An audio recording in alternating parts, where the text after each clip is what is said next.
Hey everyone, and welcome. Today, we are diving deep into the history of chemistry. But what if the story you learned in school, the one about medieval alchemists, is missing a few thousand years of history? Well, let's find out. Okay, first things first, let's just get on the same page. This is chemistry as we know it today. The science of what stuff is made of and, how it all changes and reacts. Seems pretty straightforward, right? But the story of how we got here, how we figured all this out, well, that story is way more complicated, and it starts somewhere you would probably never expect. So, the story we're usually told in school is that chemistry grew out of alchemy. You can picture it, right? Medieval scholars in Europe hunched over bubbling potions trying to turn lead into gold with a philosopher's stone, or maybe brewing up an elixir of life so they could live forever.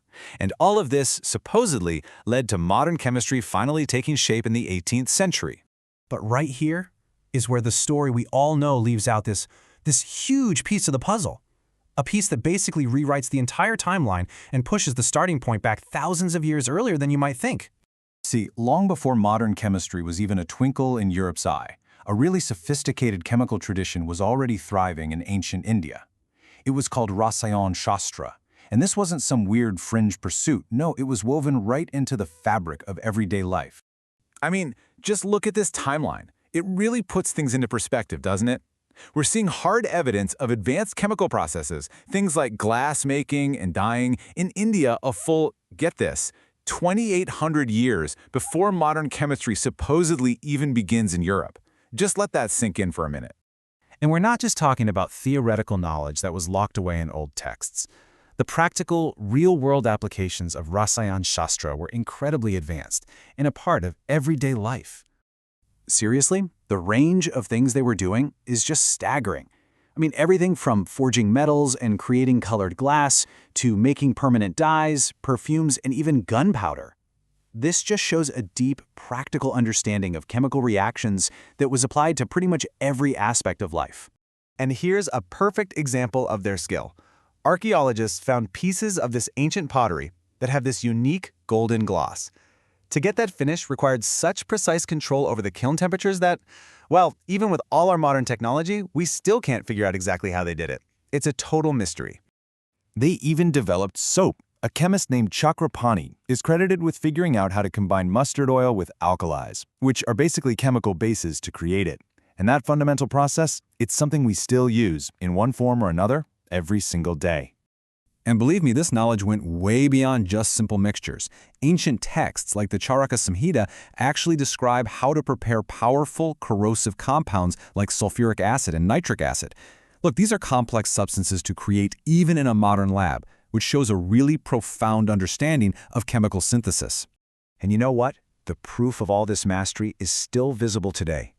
The incredibly vibrant colors in the ancient cave paintings of Ajanta and Ellora have survived for centuries. They look like they were painted yesterday. It's a living testament to the advanced chemistry of the pigments they created. But their knowledge wasn't just about practical stuff, about things you could make. It went so much deeper, exploring the very nature of matter itself. And what they proposed is, frankly, astonishing.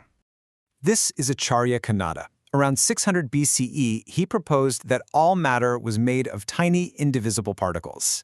Now, just to be crystal clear, he was describing the modern concept of the atom, 2.5 millennia before it became a cornerstone of Western science. He called these particles paramanu and described them as eternal, indestructible, and always in motion. That sounded all familiar? He even theorized that they combined in different ways to form all the substances we see around us. It's incredible. He gave this fundamental particle a name and a really clear definition: the smallest possible piece of matter. So small, you couldn't perceive it with any of your senses. I mean, for that time period, it was a truly breathtaking conceptual leap. And right here, this comparison is just unavoidable. On the left, you've got Acharya Kanada's ideas from 600 BCE. On the right, John Dalton, the guy who's often called the father of modern atomic theory, from the 1800s. The parallels are just staggering. It's almost the exact same foundational concept, separated by 2,500 years. Which of course brings us to the really big question. If this knowledge was so sophisticated and so far ahead of its time, what happened to it? Why isn't this part of every single chemistry textbook?